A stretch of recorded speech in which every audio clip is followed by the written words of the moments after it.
ang San Ignacio Church. Isang neoclassical church ang ipinatayo ng mga Hiswita at nakumpletong itayo noong 1889. Dinisenyo ito ng Pilipinong arkitekto na si Felix Rojas Sr. habang ang interior design naman na gawa sa kahoy at marmol ay pinangunahan ng Pilipinong iskultor na si Isabelo Tampico Jr. Itong nagsisilbing sentrong pangrelihiyon ng mga estudyanteng nag-aaral noon sa Ateneo Municipal de Manila, also known now as Ateneo de Manila University, na matatagpuan ngayon sa may Katipunan. Nasunog ang paaralan noong 1932 pero hindi nadamay ang simbahan. Pero sa kasamang palad, nawasak naman ito noong 1945 kasagsagan ng Battle of Manila. Ilang beses tinangkang buuing muli ang simbahan subalit nabigo lahat ang mga plano. Ang dating pwesto ng simbahan na matatagpuan sa Arzobispo Street ay naging isang basketball court at ngayon ay kinatatayuan na ng Museo de Intramuros. Isa pang naglahong simbahan sa Intramuros ay ang San Francisco Church. Ipinatayo ito ng mga paring Fransiskano noong 1578. Idinedicate ang simbahang ito sa Our Lady of Angels. Noong una ay gawa ang simbahan sa nipa, kawayan at kahoy hanggang noong taong 1738 naman nang ito ay maging isang konkretong simbahan. Itong siyang nagsisilbing tahanan ng imahe ni San Antonio de Padua. Nasunog ang simbahan noong 1583 at bahagya namang nasira ng lindol noong 1645. Subalit, tuluyan rin itong nawasak noong Battle of Manila ng 1945. Tanging ang imahe na lang ni San Antonio de Padua ang nakaligtas sa pambobomba at ngayon ay matatagpuan na sa Santuario de San Antonio sa loob ng Forbes Park sa lungsod ng Makati. Ang pwesto ng dating simbahan na matatagpuan naman sa kanto ng San Francisco at Solana Street ang siyang kinatatayuan ngayon ng Mapua University. Isa pang nawalang simbahan dito pa rin sa Intramuros ay ang San Nicolas de Tolentino Church. Ipinatayo naman ito ng mga paring Agustino Recoleto noong 1619. Bago pa itayo ang bamboo organ sa Las Piñas, dito muna sa simbahang ito unang itinayo ni Father Diego Serra ang bamboo organ noong 1798. Ito rin ang naging tahanan noon ng imahe ng itim na Nazareno bago pa ito ilipat sa simbahan ng Quiapo. Katulad rin ng ibang simbahan, isa rin ito sa mga nawasak noong 1945. Matapos ang gyera, umalis sa mga paring Agustino Recoleto sa Intramuros. Lumipat sila sa isa pang simbahang ipinatayo rin nila, ang simbahan ng San Sebastian.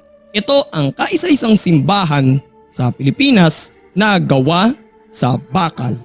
Sa dating pwesto ng simbahan ng San Nicolas de Tolentino sa Moralia Street, nakatirik ngayon ang gusali ng pahayagang Manila Bulletin. Kung may mga simbahang naglaho na ng tuluyan, may mga simbahan naman sa Intramuros rin na ngayon ay matatagpuan na sa ibang lugar. So dalawa ito. Katulad na lang ng Our Lady of Lourdes Church. Sinimulan itong itayo noong 1892 at natapos noong 1897. Pinamamahalaan ito ng Order of Friars of Capuchins na kabilang sa mga Fransiskano. Ang disenyo ng istruktura ng simbahan ay isang pinasimpleng bersyon ng Romanesque. Ito naman ang tahanan ng imahe ng Our Lady of Lourdes. And similar to other churches in Intramuros, sama rin itong nawasak noong 1945. Taong 1951 nang itayong muli ang simbahan pero matatagpuan na hanggang ngayon sa kanto ng Canlaon at Enes Amoranto Avenue sa Quezon City. Ang dati namang pwesto nito sa ngayoy General Luna Street sa Intramuros, nakatirik ngayon ang isang art and craft museum at isang restaurant. Isa pang simbahang dating matatagpuan sa Intramuros ay ang Santo Domingo Church. Ipinatayo naman ito ng mga paring Dominikano noong 1587. 5 beses ni-reconstruct ang simbahang ito dahil sa mga pagkasira ng ilang bahagi ng istruktura dulot ng mga kalamidad. Naging tahanan naman ito ng Our Lady of the Most Holy Rosary, also known as Our Lady of La Naval de Manila.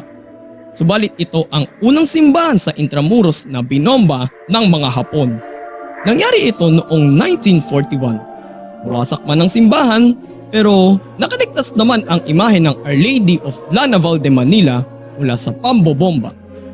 Tapos ang World War II, inatasan ng mga paring Dominikano ang nooy architecture student mula sa University of Santo Tomas na si Jose Maria Zaragoza na magdisenyo ng itatayong simbahan sa Quezon City.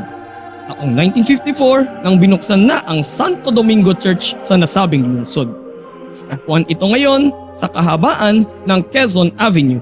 Samantala, ang dati namang pwesto nito na matatagpuan sa Moralia Street sa Intramuros, kahiliran nito ang Colegio de San Juan de Letran at Lyceum of the Philippines University ang siyang kinatatayuan ngayon ng gusali ng Bank of Philippine Islands o BPI.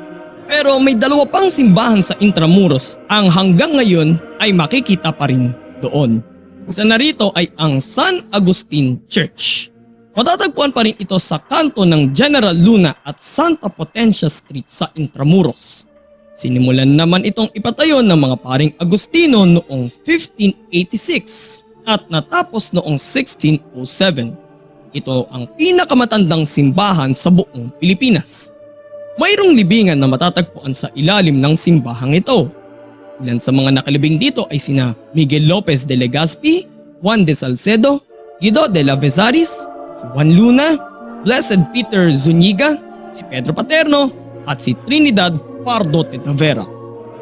Sa 7 simbahan sa Intramuros, ito lang ang simbahang nakaligtas sa pagkawasak noong Battle of Manila noong 1945. Ano ba naman kasi, may nakalagay kasing pulang krus sa bell tower ng simbahan. Isa pang dahilan ng pagkaligtas ng simbahan ay may mga hostage ang mga Hapon sa loob nito na karamihan ay mga sibilyan, habang ang ilan ay mga pare, madre at mga sakristan. Ginawa itong National Historical Landmark ng ating pamahalaan noong 1976 at noong 1993 naman ay ibinilang naman ito sa World Heritage Sites ng UNESCO. Panghuli ay ang Manila Cathedral. Tagpuan naman ito sa Beaterio Street sa tapat ng Sa tapat ng simbahan matatagpuan ang Plaza Roma. Una muna itong naging parokya ng Archdiocese ng Mexico noong 1571 hanggang sa maging hiwalay ito na diocese noong 1579. Taong 1581 naman nang ipatayo ng unang arsobispo ng Maynila na si Domingo de Salazar ang bagong istruktura ng simbahan na magiging isang kathedral. Dahil sa mga dumaang lindol, may ilang bahagi ng istruktura ang nasira at kinailangang itayo ulit. Pero kasama rin ang Manila Cathedral sa mga nawasak noong 1945. Ipinatayo ng nooy arsobispo rin ng Maynila na si Rufino Cardinal Santos ang simbahan noong 1954 sa tulong ng Pilipinong arkitekto na si Fernando Campo. Tapos ang construction noong 1958. Muli itong ipinasara noong 2012 para sa renovation at binuksang muli noong 2014 na may mga karagdagang audio-video systems, malaking flat screen television, LED lighting sa loob at labas ng simbahan at naglagay rin sila ng mga closed circuit television o CCTV cameras. Ang simbahang itong nagsisilbing tanggapan ng Arsobispo ng Maynila. Ito rin ibinuburol at inililibing sa ilalim nito ang mga namayapang Arsobispo ng Maynila. Sa kasaysayan ng ating bansa, dalawa sa mga namayapang Pangulo ng Pilipinas ang dito ibinurol sa Manila Cathedral. Sina dating Pangulong Carlos Garcia noong 1971 at dating Pangulong Corazon Aquino noong 2009.